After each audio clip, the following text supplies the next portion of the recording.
We have breaking news this hour. A jury in New York has found the Trump Corporation guilty of 17 counts of tax fraud and business record manipulation.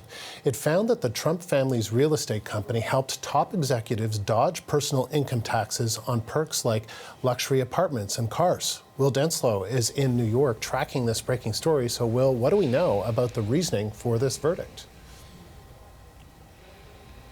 Well, during this month-long trial, the prosecution essentially sought to lay out that the Trump organization paid a number of senior executives, like you mentioned, including the chief financial officer for a number of years at the Trump organization, Alan Weisselberg, these off-the-book perks. These included things like luxury cars, Mercedes-Benz, private school tuition for their children, rent for luxury apartments in the city as well that were not declared and therefore were not taxed. Now, a key part of this trial is that we heard testimony directly from the former CFO, Alan Weisselberg, who has previously, earlier this year, pleaded guilty to tax fraud. Now, significantly in this trial, Donald Trump was not explicitly named for being compliant. This was just a trial against the Trump organization. However, in their closing arguments, prosecutors did say that the former US president was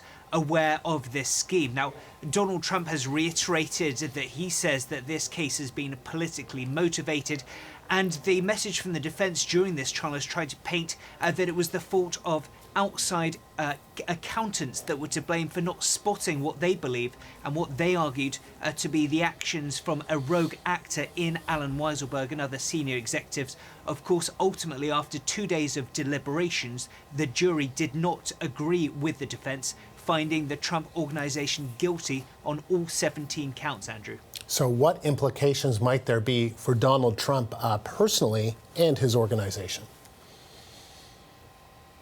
Well, for the organisation, they face fines of potentially up to $1.6 million. For Donald Trump himself directly, of course, he's not named in the suit. So when it comes to any actual personal ramifications, very limited indeed. But some analysts say this could have a major potential ramifications when it comes to the district attorney here in Manhattan and his broader look into the Donald Trump's taxes, Donald Trump's businesses before he became president. Of course, there are investigations underway here in the state of New York looking into the allegations and possibility that Donald Trump and his business might have inflated and deflated assets for a number of his properties to try and provide favourable loans and financial benefits. So, of course, it's seen as potential implications when it comes to whether this a particular case here in New York will help those investigations pick up steam